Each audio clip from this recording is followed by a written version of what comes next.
Okay, let's see how we can work this slicer program now to do our work. The first thing we're going to do is open up our thing, and I'm going to go back to just my landmass. I'm going to slice the landmass, so I need to export that. File, export, CAD formats. This time I'm going to export it as an OBJ, object file.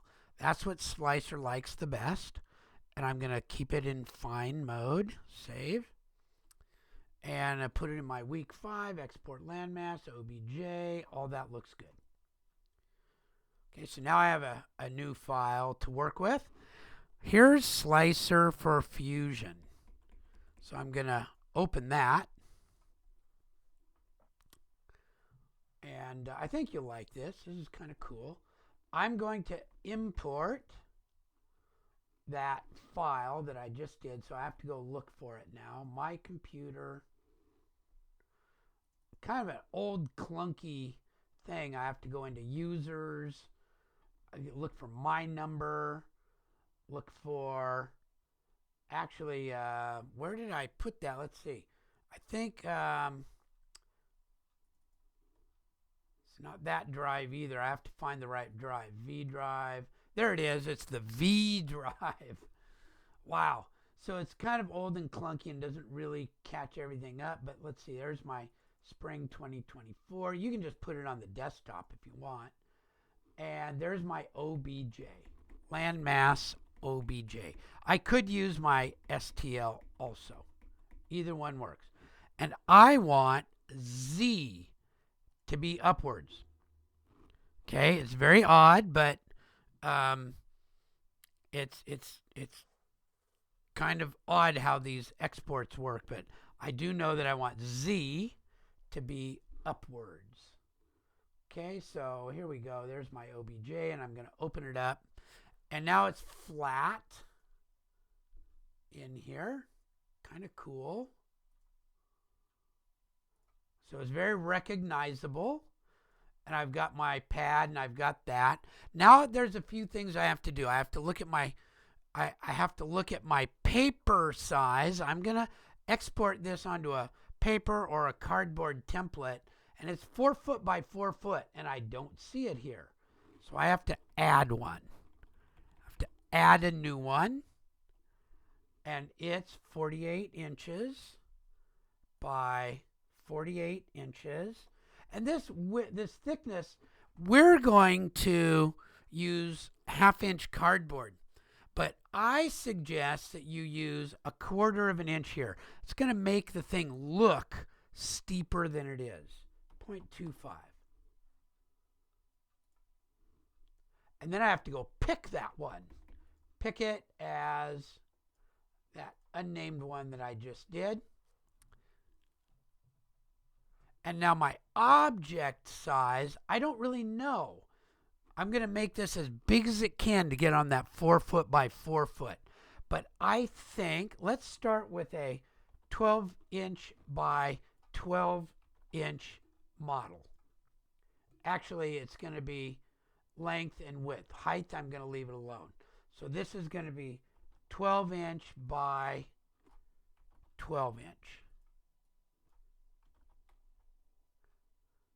And my model is going to be about 1.5 inch thick. Okay. And I'm just going to see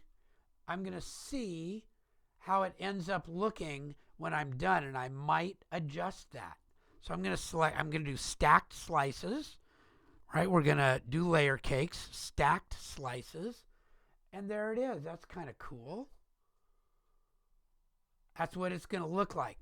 But I see that I've got a lot of cardboard left, so let me make this 24 inches. Now I'm using up almost the whole, I'm using up too much. I'm using 2 pieces, and I only want to use 1. So I'm setting this up. Let me see if I get right back to 16, what happens there. No, it looks like I have to go maybe 14 inches. There it is. Everything fits on 1. Okay. And I'm not too worried about the actual scale. I want to make it as big as I can with the material that I've got. And you can see this is what all the little pieces look like. If I go to the assembly steps, shows me how to put them together. I'm going to take this all the way back to the beginning. I can step through it, and it tells me. Okay, there I put that piece on. Then see how it makes it white over here when which piece I'm putting on.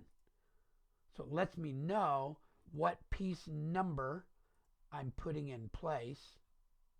Isn't that cool? And that's how you're going to put this together.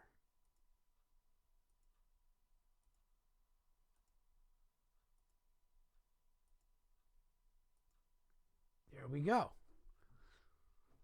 Okay, so and that makes the quote layer cake model for us, or the site model. So now we need to get those plans. I got to take this thing and make it into a big PDF. So I'm going to go get plans. There it is. It's all on one piece. But here I'm going to export it to a PDF. I'm going to export it to my computer. And I'm hoping, yeah, I've got my page size right. I'm gonna make sure that my manufacturing settings are all correct. Length, thickness. Yes, everything looks okay there. So I'm gonna go back to get plans, export it to my computer as a PDF.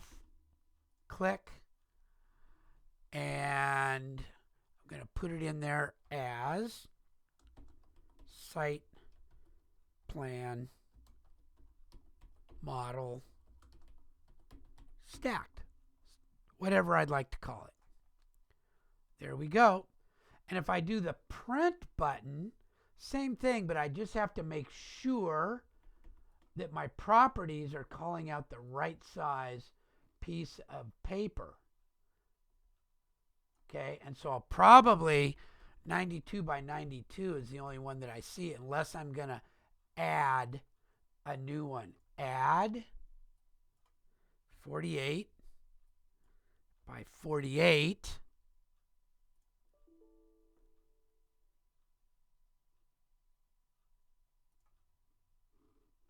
Well, that's interesting. Oh, I have to give it a new name. Stacked slice. Slice, cut. There we go. So now I can come back in here and I can find slice, cut. There it was down at the bottom. Then I know it's going onto the right piece of paper. So this is just one of those things. That's okay. That's what I want to do. And it's asking me to do something somewhere, I think. Here it is. I have to log into Adobe to be able to do that. Okay, so we'll have to log into Adobe, and then you'll be able to do that. But those are the steps, okay? Getting it onto that piece of paper or onto that PDF file is important. There is a little bit more work to do on it, but we're going to have a Design Hub intern get this all conditioned so that things like the stroke width and the layer and everything is all correct for the cardboard cutter.